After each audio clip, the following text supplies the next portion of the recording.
This morning on Chris 6 Sunrise, the names and faces behind the fallen as more service members are killed in Kuwait and they are identified as Congress acts to put limits on President Trump's war powers. Plus, the Texas Senate race heads to a runoff and President Trump could decide who wins. Joe St. George joins us this hour with the latest. Chris 6 Sunrise starts now.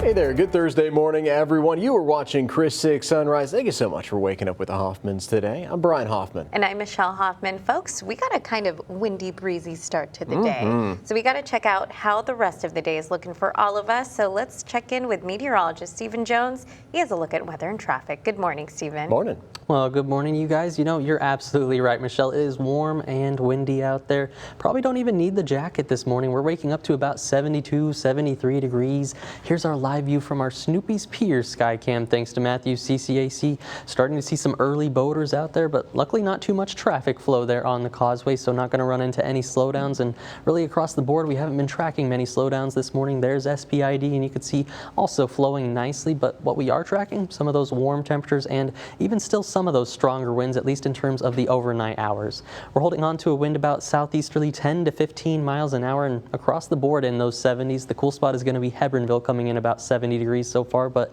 luckily that wind steering off any fog that otherwise would develop in our atmosphere. And as we all go through the rest of our Thursday, we're going to be on the warm up once again. About 85 for that daytime high here in Corpus Christi, with winds 25, even 27 miles an hour. Here's that traffic flow if you're getting ready to head out the door. No issues there on the Harbor Bridge if you're heading to or from Portland. And for our major roadways for Corpus Christi, also not tracking any slowdown, so really setting up for a good and green Thursday morning. Stephen, thank you. We'll check in with you in just a bit. But first, the House is set to vote on a resolution today to limit President Trump's war powers without congressional approval. This comes after the Senate voted on the measure Wednesday. The bill tests loyalty among Republicans who were once on board with a president who said he vowed to keep Americans out of what he called forever wars. So the Department of Defense Wednesday released the identities of 2 more service members killed in a drone strike in Kuwait. Major Jeffrey R. O'Brien of Indianola, that's in Iowa, he's been positively identified. A second soldier is believed to be Chief Warrant Officer 3 Robert M. Marzan of Sacramento, California, but identification is still pending. The identities of 4 other soldiers killed in the same strike were released Tuesday. All 6 were assigned to the 103rd Sustainment Command out of Des Moines, Iowa. The United States Navy has successfully torpedoed and sunk a warship for the first time since World War II. The Department of War shared the video of the attack on Wednesday. The ship was in international waters in the Indian Ocean. Sri Lanka's Navy said it recovered 87 bodies and rescued 32 people after receiving a distress call from an Iranian Navy ship. So America's war with Iran is hitting you at the pump. That's according to AAA. The average cost of a gallon of gas in the U.S. is up more than 20 cents since the conflict began. Iran has attacked ships in the Strait of Hormuz and threatened tankers trying to pass through, effectively closing off the waterway that carries about 20% of the world's oil supply, like I've been telling you this past week. That sent the price of a barrel of oil up more than 10%. Right now, we're looking at oil prices that are moving higher as a result of the conflict in the Middle East. So President Trump has announced a plan to get oil moving again, including U.S. Navy escorts for tankers traveling through the strait. How long prices will stay high? That's going to depend on how quickly that waterway reopens. So let's take a quick look at what gas prices are today. According to Gas Buddy, national average is $3.25, up by 6 cents since yesterday, and a whopping 30 cents since Monday. Texas, $2.86, up by 12 cents since yesterday, 40 cents since Monday. Corpus Christi's average, $2.97, up by 4 cents since yesterday, and 43 cents since Monday. More gas prices, head on over to our website, christv.com. Governor Greg Abbott is urging Texans abroad to stay safe amid military action in the Middle East. Abbott says Texans should monitor travel advisories and follow guidance from the nearest U.S. embassy or consulate. He's also asking Texans to avoid high-risk areas and follow any shelter-in-place orders immediately. Texans who need immediate help can call the U.S. Department of State or the Texas Fusion Center. Those numbers are on your screen right now. The governor says Texas is working with federal partners to keep Texans safe, both overseas and at home. And Democratic lawmakers are calling for the closure of an immigration detention center in El Paso amid a measles outbreak. At least 14 active cases have been reported at Camp East, Montana, and more than 100 people at the facility are now in isolation. Representative Veronica Escobar and more than 24 Democrats sent a letter to the Department of Homeland Security last week calling the situation an, quote, unfolding humanitarian crisis. A judge has partially blocked Camp Mystic from reopening. The ruling comes after the family of one of the victims asked a Travis County judge to halt changes at the camp while their lawsuit is pending. Their family member's body has still not been recovered. Now, under the ruling, the camp must seal off old areas of its Guadalupe grounds, but new construction outside that area can continue. 25 girls and 2 counselors were killed in last year's floods, and families of several victims have sued, arguing camp officials failed to protect campers as floodwaters approached.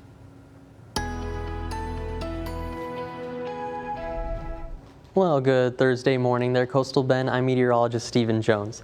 Taking a live view from our USS Lexington camp, thanks to First Community Bank. We've got the Harbor Bridge and the aquarium both lit up for our Thursday morning. Temperature-wise, might not even need the jacket so far. We're waking up to 72 degrees with winds out of the southeast about 16 miles an hour. And really, that's pretty similar across the board. We're all waking up to the 70s so far this morning. 72 here in Corpus Christi, Ingleside, off to Beeville, and even off to Kingsville and Alice this morning, a pretty popular number. San Diego waking up to about 73 degrees so far. And as we look at our dog walking forecast, we are going to be on the warm up once again. Today we've got Oreo on the board, definitely looking like he's having a good time. Says he's over there from Jim Wells County and absolutely loves car rides, but those temperatures going to be on the warm up either way for Oreo. 80 degrees by 11 a.m. up to 83 by 1 p.m. and also going to be noticing those winds, of course, 20 to 25 miles an hour picking up as we head into the afternoon out of the southeast. So what we can expect for that daytime high is about 85 degrees here in Corpus Christi. Going to see more of that sunshine, of course, this afternoon. And tonight, once again, a cloudy one for us, about 70 degrees and another warm morning. But as we go into tomorrow, one more rinse and repeat day with 86 degrees for that daytime high and potentially even a shower or two in the morning. But the better chance for rain is going to come this weekend. Looking at our longer range future tracker here as we head into tomorrow night and into Saturday. By Saturday day, I think you don't need to cancel any of your plans. If you have those plans from anywhere during the afternoon, should just be that light shower activity, at least for current model guidance. But as we head into Saturday evening and night, that's where we could see the first opportunity for some more of those heavier downpours with the front arriving. You see here by 6 to 7 p.m. Now, I should say this is one of our more aggressive models, brings in that timing just to Saturday night, but keep in mind that's where we're watching for the potential into Sunday morning also. We hold on to a lot of this activity throughout the day on Sunday. Doesn't look like it should be quite as bad, but keep in mind could see some very strong winds across the coastal bend as this entire system moves through, and when all is said and done, could see a good 1/4 of an inch to 3/4 of an inch of rain come down with that system on the weekend. So here's how it's all shaping up on the 7-day forecast. A shower or two as we head into tomorrow morning, but those daytime highs in the mid 80s and holding on to that through the weekend. As we get ready to spring forward Saturday night, that's where we're really watching for the best rain opportunity Saturday night into Sunday morning. And then as we head into the first half of next week, a couple more light chances with the best chance heading into Tuesday night and Wednesday morning. President Trump is hinting at an endorsement in the Texas Senate race on the Republican side. It's coming up. Joe St. George joins us with who the president might pick.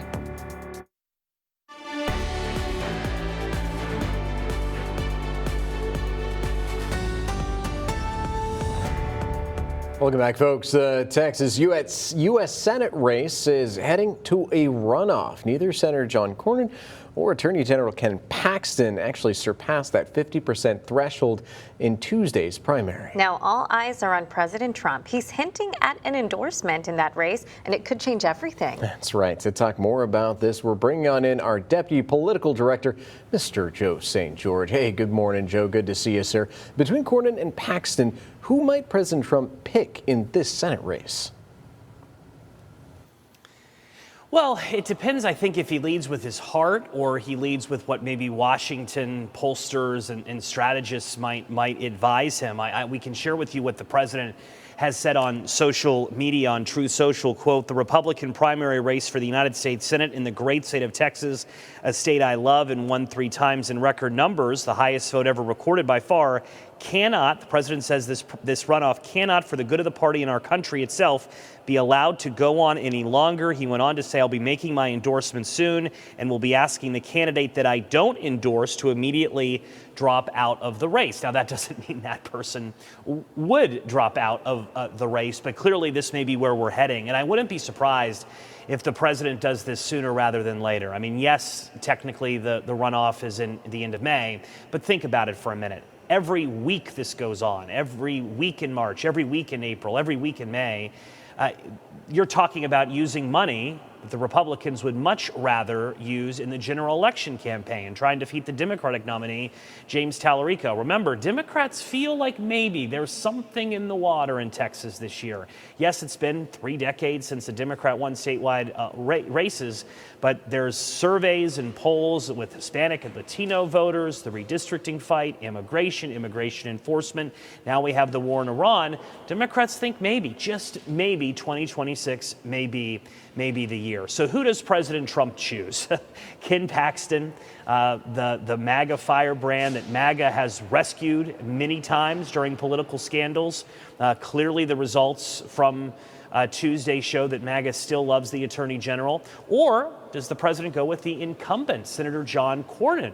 I think a lot of Washington insiders hope that the president goes to Senator Cornyn, viewed maybe slightly from where I live in Washington as the safer choice. But I've covered President Trump for too long to say for sure that that's the direction that he may be heading. Ken Paxton has, after all, stood with President Trump repeatedly on several issues over the years. Whatever the case, the candidate's about to be hurt. Their feelings are about to be hurt. And then they're going to have a big decision to make. Do you go against the wishes of the president, again, if the president doesn't select you? I was just looking at some of the polling guys to see maybe some clues. There was a poll by YouGov and the University of Houston a few days ago that showed pretty much an even race. Didn't matter who the president endorsed. It would be pretty much even with Tallarico.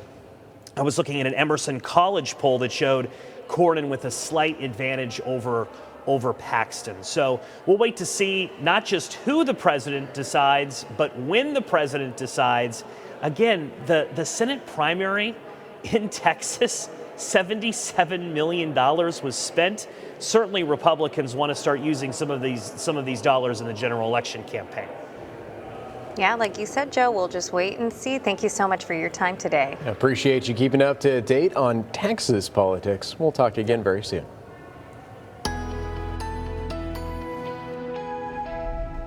Well, howdy and happy Thursday, Coastal Bend. I'm meteorologist Stephen Jones. Taking a live view from our USS Lexington cam, thanks to First Community Bank, you can see we're waking up to about 72 degrees on the board.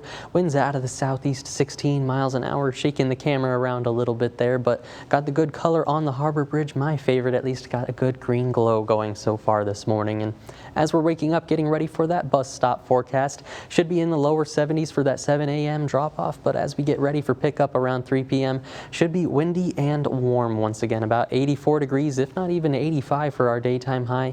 You can plan on another windy afternoon for the Coastal Bend, and those daytime highs get even a little bit warmer if you find yourself out west towards Freer and Falfurrias, even flirting with that 90-degree mark for the daytime high, and pretty similar if you're along the coast, a little bit cooler similar to yesterday, I should say, closer to that 80-degree mark for the daytime high. As far as we go through the afternoon, our wind gusts are once again going to pick up 35, 40 miles an hour. You're definitely going to notice it on the roadways, and if it's your trash day, probably seeing the trash can blown down a door or two, but all of our eyes probably going to be on the weekend where our next rain chance makes its return to the Coastal Bend. So taking a look at this longer range future tracker, you can see by Friday night or tomorrow night and going into Saturday.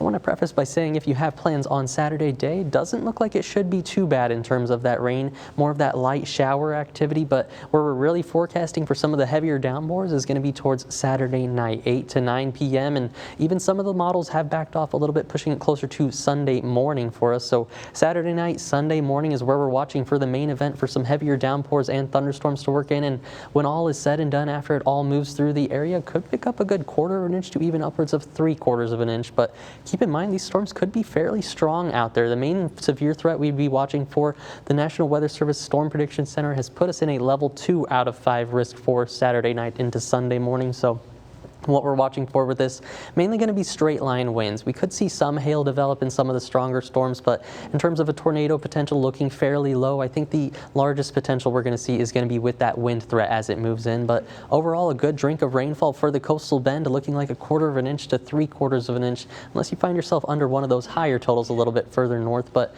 overall, the 7-day forecast looking pretty good if you ask me, with some rain chances on the board, getting ready to spring forward with that main event of rain Saturday night, and even holding on to a couple more opportunities into the first half of next week.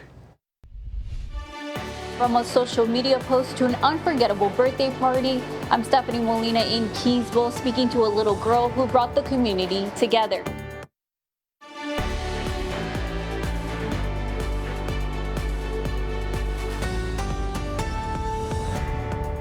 Welcome back, folks. So tonight over at the Texas A&M University Corpus Christi, you can see an art exhibit that isn't just about paintings hanging on a wall. It tells a story that many veterans are still living. It's called Residue, created by an Air Force veteran and Masters of Fine Arts student Ian Mansu.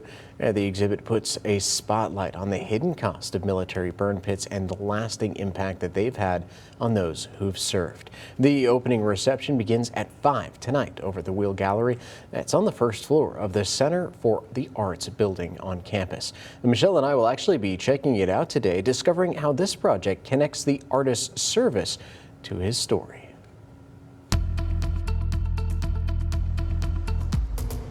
Well, hey there, and happy Thursday. Coastal Bend taking a live view from our USS Lexington cam thanks to First Community Bank. We can see the aquarium and the harbor bridge in view. Traffic flowing nice and smoothly there on the harbor bridge. Waking up to about 72 degrees so far on the board, and that's pretty similar across the board right now. Looking there at SPID, also no major slowdowns, but we are tracking those warm temperatures so far. Waking up to the 70s, even 70 degrees on the money right now in Hebronville, but also most of our winds sitting out of the southeast 10 to 15 miles an hour, and only going to come up as we go through the rest of our Thursday once again towards 30 miles an hour and even 40 miles an hour for those peak gusts. So daytime highs 85 degrees here in Corpus Christi, but with those winds around, probably going to notice it as you're driving around later this afternoon. If you're getting ready for that morning commute though, here's how our traffic is currently flowing. If you're going to be on the harbor bridge to or from Portland, no issues there. And same goes for our major roadways here in Corpus Christi. Only a very minor slowdown on Ennis-Jocelyn as you're coming up to Ocean Drive. But other than that, setting up for a good and green Thursday morning. Now, say hello to your neighbors. This is your Chris 6 News Sunrise Shoutouts. Good morning, Chris 6 team. I'm Dr. Michelle Cavazos, the proud superintendent of Gregory Portland ISD, and I just want to say good morning to our friends and families here in Gregory Portland and across the coastal bend. Have an amazing day. Hey, we want to say good morning too to all of the families, staff, and students at Gregory Portland ISD and in the neighborhoods, of course, too. And folks, if you want to send us your own shout out video, you can always just scan the QR code right there on your screen or go to our website, christv.com. We'll be right back.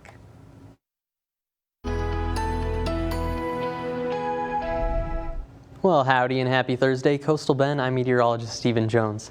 Taking a live view from our USS Lexington cam thanks to First Community Bank. We're waking up to about 72 degrees so far on the board.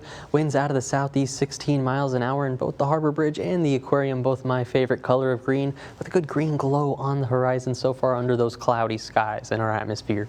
But we're all waking up to the 70s this morning, a little cooler to the southwest, 71 in Freer, Hebronville, and Falfurrias, but also along the coast, matching that in Port Aransas at 71 degrees. San Diego, you're waking up to about 73, and we're matching that for Robstown and Mathis this morning. But as we look at our dog walking forecast today, we've got Oreo on the board over from Jim Wells County, and says he absolutely loves car rides, and definitely looking like it in this picture. But those temperatures for Oreo's walk aren't going to be too bad either. 78 degrees by 10 a.m. up into the 80s as we're heading into the early afternoon. And of course, the other thing we'll notice about the afternoon, those winds starting to pick up the board, 20 to 25 miles an hour with gusts upwards of 35 to even 40 miles an hour in peak winds. So where's the trash can going to end up today? Well, I can't be too sure of where it's going to end up for you today, but with my estimated guess, I'm thinking maybe as far as the neighbor's yard with some of those winds we're going to be seeing today. Morning wind gusts upwards of 25 miles an hour, but like we just talked about, into the afternoon, they're going to be pushing upwards of 35 to 40 miles an hour. as we look into the future tracker, I think all of our eyes are going to be on the rain for this weekend. This is going to be our closer range future tracker for today and tomorrow. Maybe just a little bit of drizzly activity, especially by tomorrow morning, maybe even 1 or 2 light showers. But in terms of rainfall totals, shouldn't amount to too much as we're going through the day. The better rainfall totals we're looking forward to Saturday night. So here's that longer range guidance right now. You can see starting by tomorrow night, not much across the Corpus Christi area, but into the day on Saturday, maybe a little bit of that light shower activity. So if you have plans, I wouldn't necessarily cancel them, but do keep your eyes on the weather as we head into Saturday night. That's where I would say maybe recommendable to stay inside for us. That's where our first models want to bring in some of that cold front and heavier downpours and thunderstorms to the coastal bend. Also, the Storm Prediction Center has put us in a level 2 out of 5 severe risk, so we could see some very strong winds as this system starts to work into the area. And as we go into Sunday, we're still holding on to some more of that moisture activity. Sunday looking like maybe not as good of a day to be out and about for us, but overall looking like a good drink of rain for the coastal bend, as high as maybe 1/4 of an inch to 3/4 of an inch on the safe side. But some of those higher totals have been appearing in the past couple of hours, so definitely keeping our eyes on it, and want to keep your eye on it as we're heading through the weekend. But here's how it's all shaping out on that 7-day forecast. A couple chances of rain on the board as we get ready to spring forward Saturday night, with the main event by Saturday night into Sunday morning. And as we head into the first half of next week, we're on the warm-up, chasing 90 degrees by Wednesday. A key formula that contributes to monthly jobs data just changed. I'm Stephanie Liebergan, and coming up, why it changed and how it could contribute to our understanding of the labor market.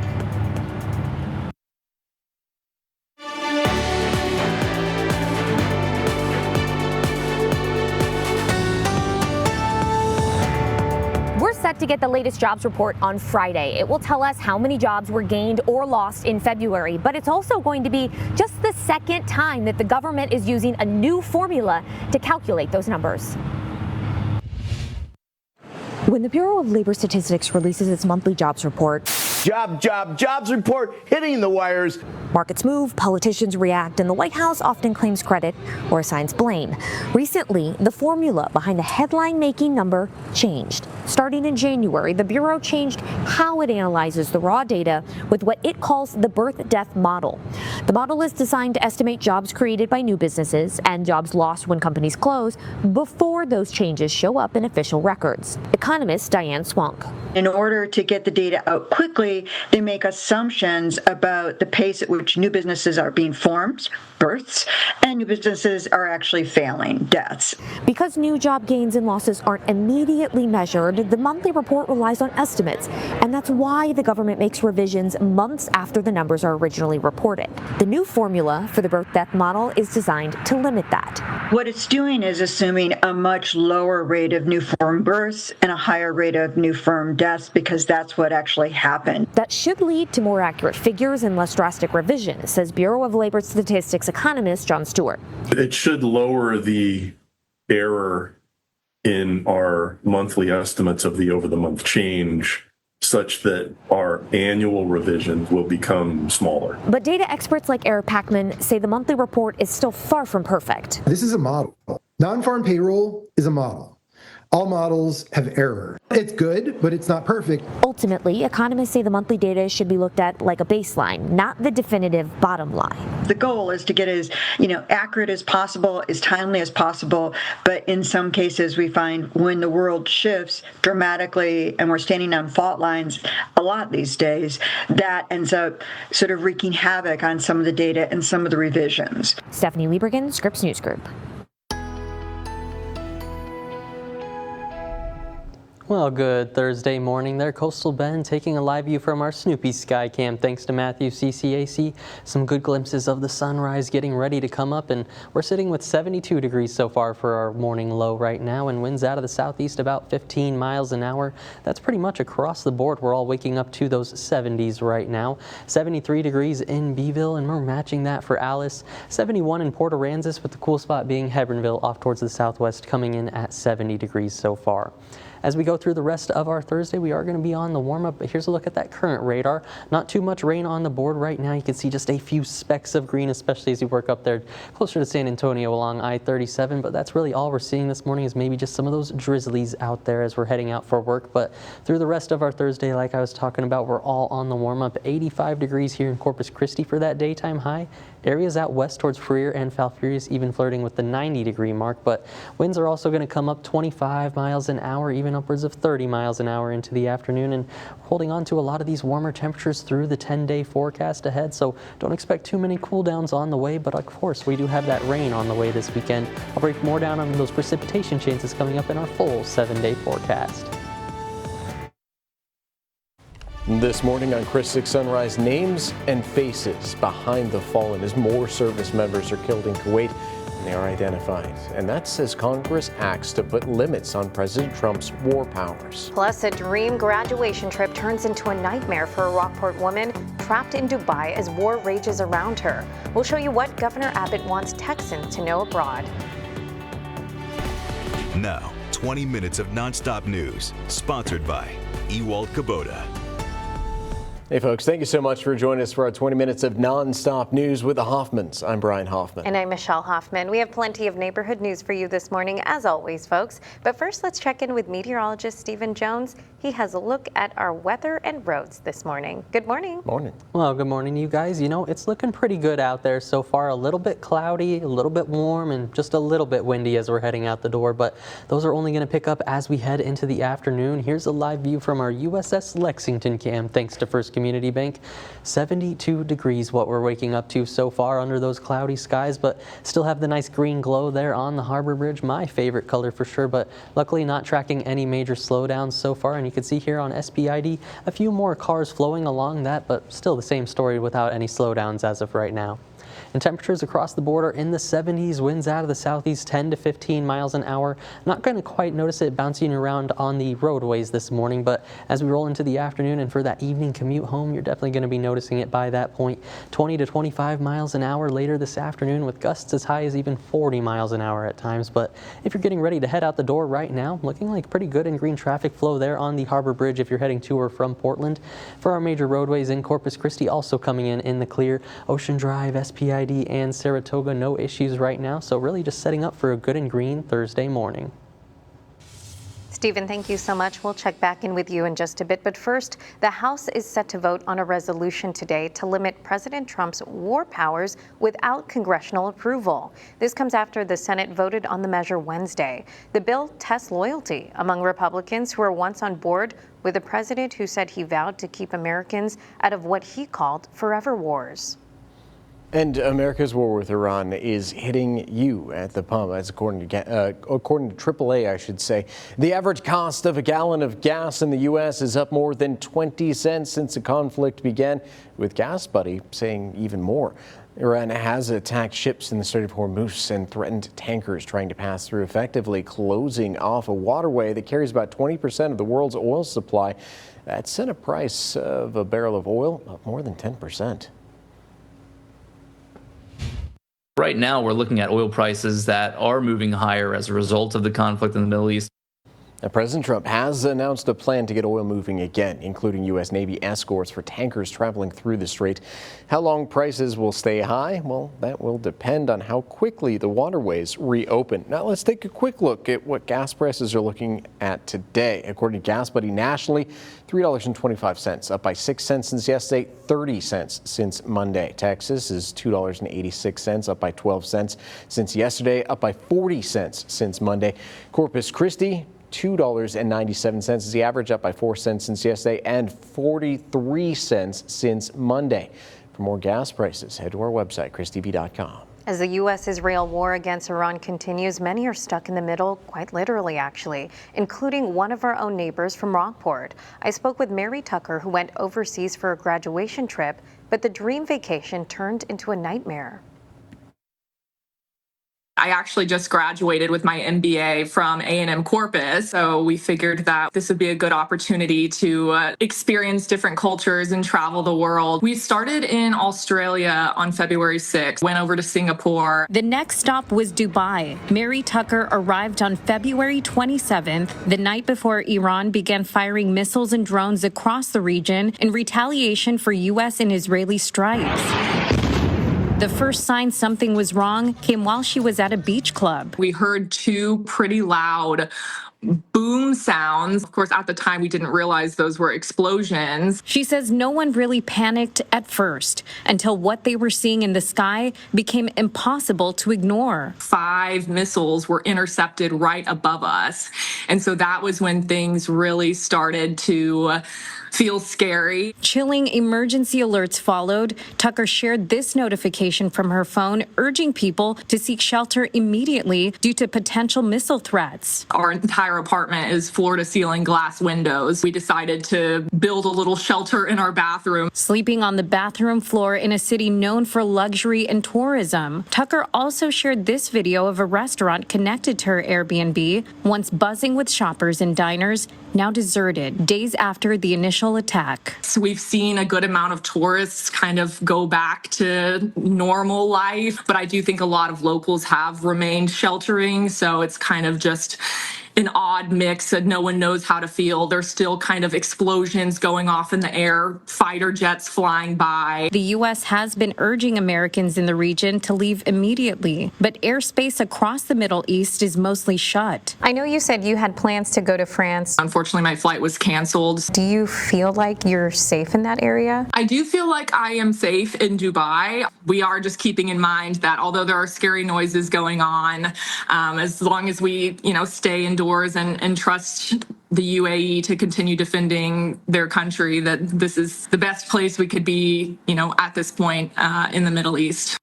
Now, Tucker tells me she hopes to leave as soon as flights are available. She was originally scheduled to return to Texas on March 19th, and we're all praying for her safety and a safe return home.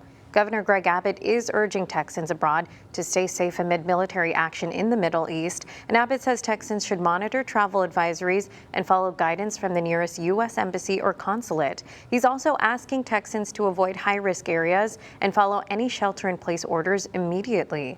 Texans who need immediate help can call the U.S. Department of State or the Texas Fusion Center, and those numbers are right there on your screen. The governor says Texas is working with federal partners to keep Texans safe both overseas and at home.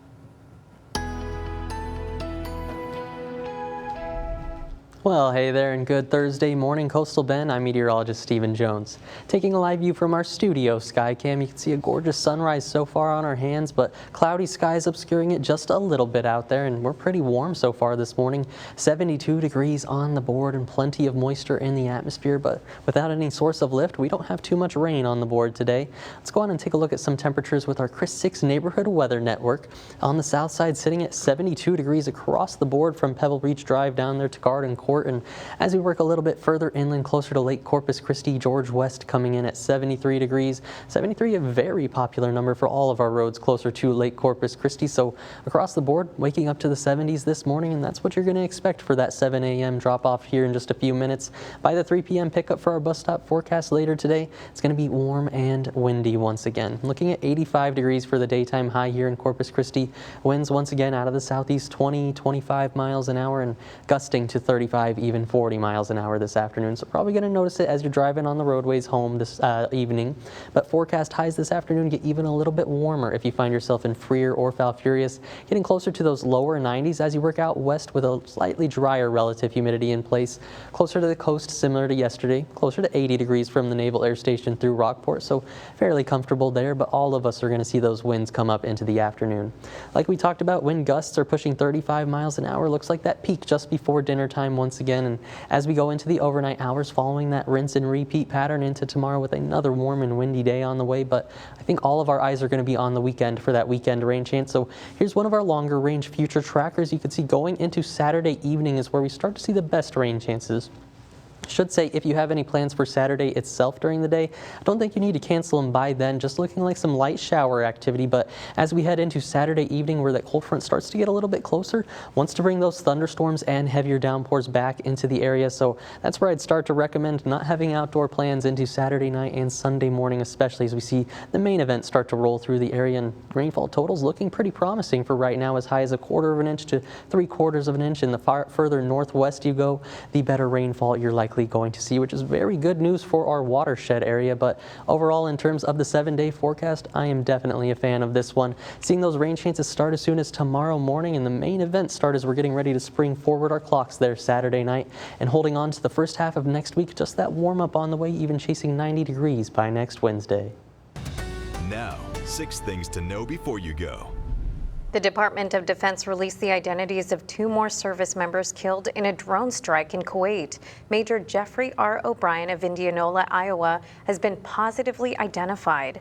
A second soldier is believed to be Chief Warrant Officer 3 Robert M. Marzon of Sacramento, California, but identification is still pending. The identities of 4 other soldiers killed in the same strike were released Tuesday. All 6 were assigned to the 103rd Sustainment Command out of Des Moines, Iowa.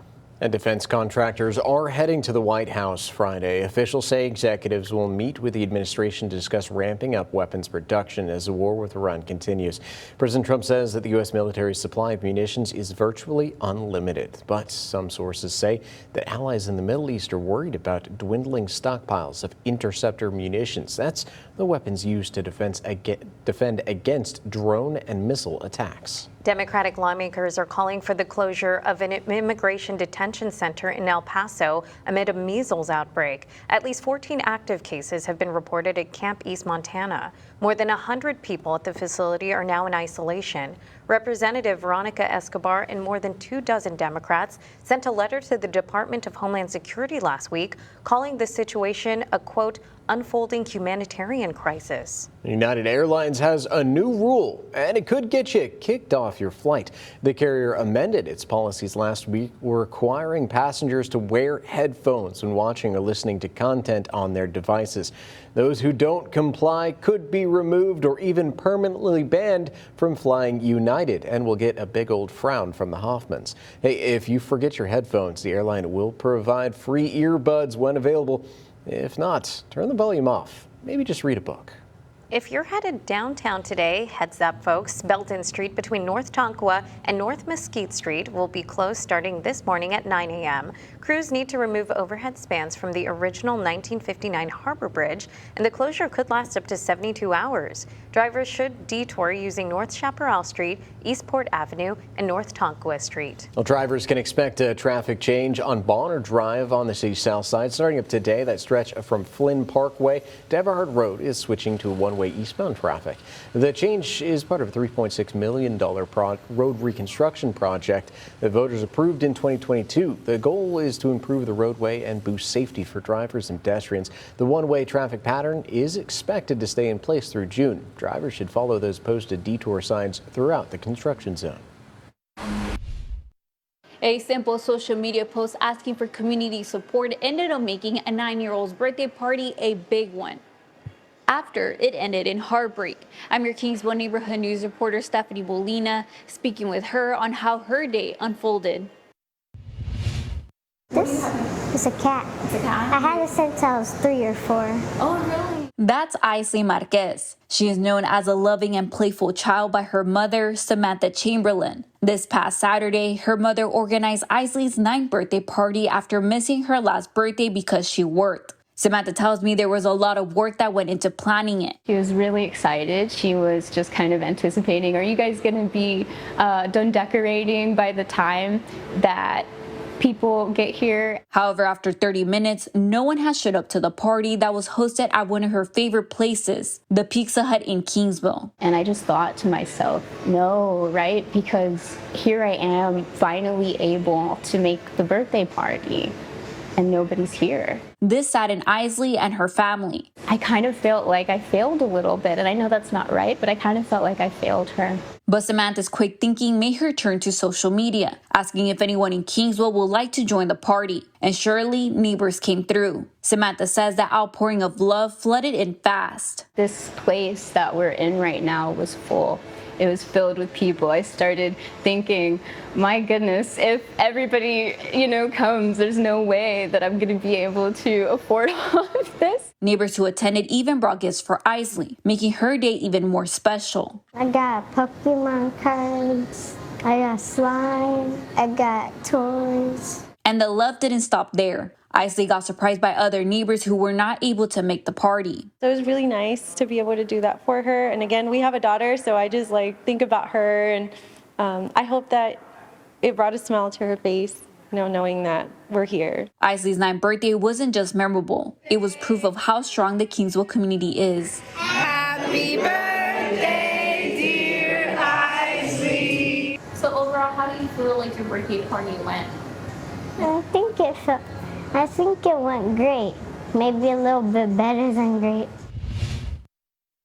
Isley and her family say thank you to the community for making her birthday an unforgettable one. In Kingsville, I'm Stephanie Molina, Chris 6 News.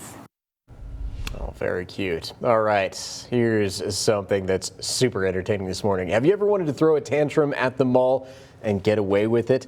Well, now you can. Virtually, that is. A new indie video game simply called Karen lets you play as a chaotic blonde storming through a shopping mall demanding refunds and destroying stores when she doesn't get her way. The game plays out over 6 days, each ending with a boss fight. The game company says that the objective is to be the worst person on Earth. And the rating? It's E for entitled. The release date has not yet been announced, but it's definitely one that I am going to be playing on release date. That looks amazing. Yeah, that actually looks like fun, but I don't know if a lot of Gen Zers will be playing the game because Karen is not the term they use. Did you guys know that? What's the new term for Karen? The new term, sorry, this is a very common name, but it's Jessica. Oh. Okay, good to know. We'll see.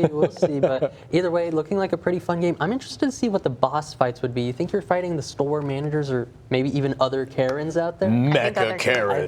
Maybe some multiplayer functions. I don't know. That'd be interesting. Or maybe the boss is Jessica. Oh, there you go. Either way, I mean, looking like a fun game when it comes out, but I'm getting a little bit more excited about the weekend rain chances on the way. We could see a good 1/4 of an inch to even 3/4 of an inch of rain right now under the latest guidance. Of course, we're going to keep monitoring it. It will change over the next 24 to 48 hours as we come up to the event, but here's a live view for our Thursday morning from our Snoopy's Piers Skycam, thanks to Matthews CCAC, sitting at 72 degrees with some early morning boaters out there so far, and a gorgeous sunrise on our hands with pretty cloudy skies out there, but still seeing some of the sunshine shining through, I should say. As we're looking at yesterday's sunrise, thank you to Angela Vargas for sending this one in over from Robstown. Pretty great shot if you ask me. That sunrise coming up, got the tree there too, and just looking like a pretty peaceful morning. If you get any good shots like this, go on, join that Coastal Bend Weather Watchers group. Either way, if you're not in it, you're going to definitely see some wonderful shots in there. As we're looking at our temperatures across the board, waking up to the 70s this morning, 73 in Robstown and San Diego so far, 71 for Port Aransas, and we're matching that for Freer and Falfurrias this morning. But as we go through the rest of our day, we will be on the warm-up. Here's our dog walking forecast for today. Today we've got Oreo on the board over there from Jim Wells County and says he absolutely loves car rides. And from the looks of this photo, I definitely think he's having a good time so far. But those temperatures are going to be on the rise for Oreo either way. 78 degrees by 10 a.m. up into the 80s as we're going into the late morning hours and early afternoon. And of course, another windy one on the way. Those winds out of the south, 20 to 25 miles an hour as we head into the early afternoon. Gusts are going to gust even higher than that into the evening, though. First, let's focus on our forecast highs. They're pretty similar from yesterday. 80s close to the coast, 90s as you work your way further west towards Freer and Falfurrias. Here in Corpus Christi in the middle at about 85 degrees for our daytime high. But on our future tracker as we go into tomorrow, today not looking too bad, but for tomorrow morning's morning commute could see just a little bit of drizzly activity and even 1 or 2 light showers. Now, this isn't going to amount to much. It's not going to be the main event. That's going to be the weekend rain as we go into it. You can see on our future tracker going into Friday night night, we push 90 degrees, and then even going into tomorrow evening where we start to see that longer range guidance, this is where we're watching for the main event start to work in by Saturday. If you have those plans on Saturday, I wouldn't cancel them as of right now. I think the main event going to be closer to Saturday evening, 6, 7, 8 p.m. with the earliest for us right now. Some of the American models want to stall this off until Sunday morning, so might not even see it Saturday night, but just so you know, that's the main time frame we're watching for right now between Saturday night and Sunday morning for that main event. On our 7-day forecast, looking like 80s and 70s for the overnight lows. That main event moves in as we're getting ready to spring forward our clocks on Saturday night with potentially even a good upwards of an inch for some of our rainfall neighbors off to the northwest falling down this weekend. So I'm pretty excited about the 7-day forecast, just not so much about the potential for 90 degrees by next Wednesday, you guys. I am glad you reminded us, though, about daylight saving time, because I would have forgotten. It always sneaks up. Yeah, and a common misconception, people always say, oh, daylight savings time. No, drop the S. Daylight saving. That's true. Well, hey, thank you so much, Stephen. Thank you for tuning in, folks. We'll be back with you more news from your neighborhood in just a bit, but until then, have a great day.